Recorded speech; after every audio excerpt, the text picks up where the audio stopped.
Hey Joe fans, welcome back to the Kamado Joe cooking channel. I'm John Setzler, and let's get started with the February edition of our Joe Talk video. We're doing it the second week of February this month instead of the first, since we had the Super Bowl last week, but we've got a lot of stuff I want to show you, and we're going to start out as usual with some of your pictures. We've had the Joetisserie roll out recently, and we've had a lot of people posting pictures of their Joetisserie cooks to our Facebook page. So I'm going to start off with a few of those. The first one I have here is from someone who goes by Chargriller64, and he's got a nice Joetisserie chicken on his spit there, rotating, cooking over a fire. This is a really common thing that you would want to do with the Joetisserie. It does beautiful chickens. It makes skin that's just absolutely delicious and crisp and brown. If you've ever had rotisserie chicken before, you know what I'm talking about, and this is a great opportunity for you to do it on your Kamado Joe. Our second one is another rotisserie chicken from Ryan Moon up in Canada. And like I said, these things are absolutely delicious. You can season these things a lot of different ways, and when you put these on the rotisserie, they self-baste and they're just cooked beautifully. You're going to have to try that out on your Joetisserie if you haven't already. Our third picture is from David Goss, and this is a pork loin he's got going on his rotisserie. That's going to be the next video that I do on the Joetisserie for this channel. We're going to do a pork loin. I haven't figured out exactly what I want to do with it yet, but that's going to be coming up in the next week or two. We're going to do a pork loin like David's done here, or something similar. And our fourth picture is from John Appleseed, which is a batch of Joetisserie chicken thighs that are in a basket. These baskets are available through third-party sources. I think Kamado Joe is probably going to introduce some accessories for the Joetisserie in the near future, and something like this may be part of that. But these baskets allow you to do a lot of different things with your Joetisserie for food that you wouldn't put a spit through. And John's got a bunch of chicken thighs going here that look really good. Our next picture is using a basket also, and this is from Fred Jennings. This is pork chops. He's decided to cook some pork chops in one of these baskets, and Fred said that those came out really well. It looks like a really neat way to cook some pork chops. Get a little self-base going on there. And our final picture on the Joetisserie for this month is from Andy Scalzo. This is an herb-crusted sirloin tip roast. And that's something else that we're going to do on this cooking channel. We're going to do a roast similar to that and cook it on the Joetisserie and get a really nice medium rare roast with a beautiful crust on the outside. So those are what we wanted to show you this month. If you've got your Joetisserie already and if you're cooking on it, be sure to post pictures to our Facebook page, because I'll share those next month again. We'll keep some of these coming and keep a lot of fresh ideas coming for you for the Joetisserie. Well, since last week was the Super Bowl, we also had a lot of good Super Bowl food posted, and Mr. Hemingway here is going to have to get out of our way. So we've got Jacob Montgomery has got 3 big full racks of pork spare ribs going here on his Joe. Those are full cuts. They look really good. Full. They haven't been trimmed down, so the rib tips and everything are still left on there. That's a big, nice cut of ribs, so 3 racks of them. And our next picture from Terry Osborne. Terry decided to try the maple bourbon wings that we did recently here and do some drumsticks for his Super Bowl. And that maple bourbon glaze that we did for those wings last week's gotten a lot of good comments. There's been quite a few people that try those, and they really love that sweet flavor of that maple and bourbon glaze, so give that a try too.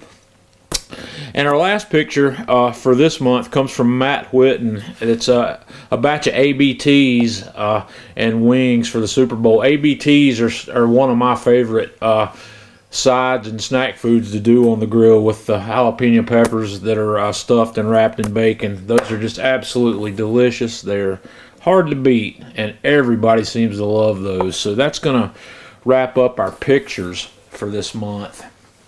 The next thing I want to talk about with you guys is some more stuff about dry aging.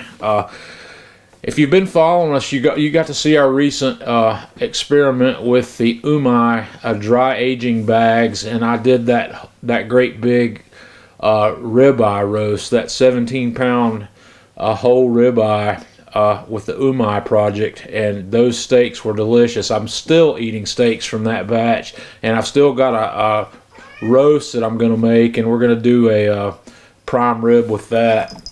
And since then, I have tried something different. I've hooked up with this company called SteakAger, and they make a little different product for dry aging. And what I want to show you some of that.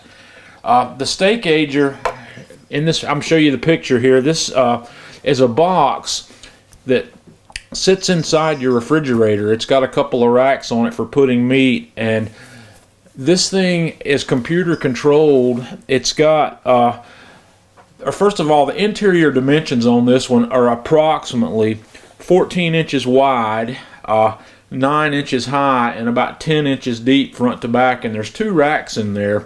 This is a smaller size. It's designed to fit in about any kind of refrigerator you might want to put it in. It has to go inside another refrigerator. It doesn't do its own cooling, so this will fit in most of your dorm size small refrigerators or beverage coolers, or it'll even sit, like in my refrigerator that's here in my man cave, I've got a smaller side-by-side that's got a refrigerator on one side and a freezer on the other, and this will fit in there. And I've got some more pictures that you'll see where it's actually in the refrigerator.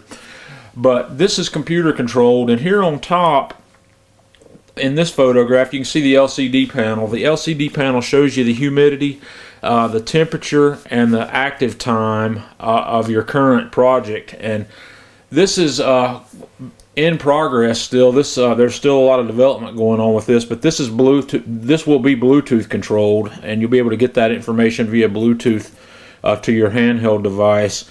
But this goes in the refrigerator, and you can just run the wire out through the door, out through the insulation, and you plug it in, and the computer controls a fan inside this device that keeps the humidity. It runs as needed to keep the humidity level inside the SteakAger where it needs to be for your dry aging. There's also a UV light inside of this that helps reduce odors, and there's a charcoal filter on the air intake also that once again helps reduce any odors that you might encounter during your dry aging. In my dry aging experience here, I never smelled anything from this, so I don't know if I just didn't do something right or if everything's working like it should. It's probably just not putting out much odor, because this thing's working pretty well. I started out here with a 12.5 pound New York strip roast, and as you can see, the roast is a little too wide, so what I did was I just cut it in half and placed one half on the top rack and the other half on the bottom rack, and then put this guy in my refrigerator and plugged it in and let it do its thing. And I let this one go for 32 days, and here's what the roast looks like 32 days later. It's beautifully dry aged. So here in this next photograph, I've cut it in half, and you can see what that looks like. And then I sliced this guy into steaks. And in this particular photo, I haven't trimmed the edges yet. I haven't trimmed the outer hardening off, the oxidation off of there, but that you trim that off also before you cook this. But what I do is I vacuum seal these guys like that, and I don't trim them down till I'm ready to actually cook them. So I put all these in vacuum seal bags, and I got a couple in the refrigerator that we're going to have real soon, and the rest of these have gone in the freezer. And the process here worked extremely well.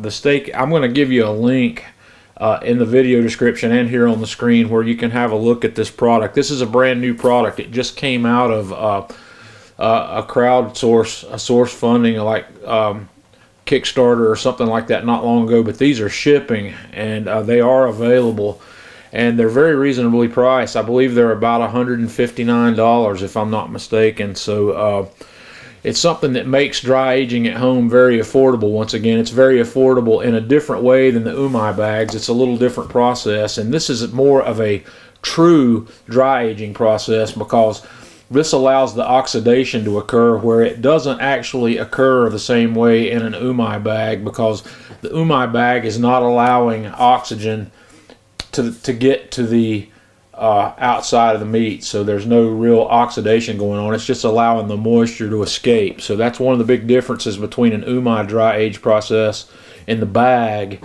and then a true dry age process like this. So this is something you might want to have a look at. I've gotten spoiled on dry aged beef lately, especially since I did the umai project, and now that I've done this and seen how easily this can be done at home. I buy that New York strip roast that you see there. I paid roughly I think it was $7 or $7.50 a pound for that. I think it's a 12.5 pound roast at Sam's Club. That's a choice Angus beef roast. And when you dry age this, if you have a local source for dry aged steaks, you know good and well that you pay $25 or more per pound for that meat, and this is every bit as good as that. You won't be able to tell a difference. It's done by the same process. It's just done in your own refrigerator at home rather than paying somebody else to do it for you. So if you have any interest in dry aging, this is definitely a product you're going to want to check out. I'm also experimenting with one other item for home dry aging that's a little bit higher capacity than this. The SteakAger is coming out later this year sometime with 2 new models of this that are actually larger. There's going to be an intermediate size and a larger size if you have a bigger refrigerator available to put that in. So this is not the only one that's going to be available. It's currently the only one that's available, but by the end of the year or sometime this year, I'm not sure exactly when, there are going to be 2 more models. So whenever those are available, I'll also let you know about that. But after I run some more meat through this thing, I'm going to show you another project that I'm going to work on for home dry aging. We're going to try a couple of different things yet, but this is solid. This works very well. It's very affordable and very easy to use. It's set and forget. You don't have to do anything to it. You put the meat in there and leave it in there for however long you want. You can go for, I would say a minimum of 21 days on something like this, and for a New York strip roast like this one, I would say a maximum of 40. I don't think I'd let it go any longer than that, and I tend to like the sweet spot between 30 and 32, 33 days. That seems to be real good. That's where I like to do the ribeye roasts. So hopefully this one's going to be just as good as that. So that's what we've got for you this month on Joe Talk. I'd love to hear your thoughts on dry aging. If you've dry aged at home, or if you've got some stuff going on that you'd like to share with us, please let us know. Let us know what you think about the process, or about your thoughts on dry aged beef. So until next time, this is John Setzler with Kamado Joe Cooking Channel.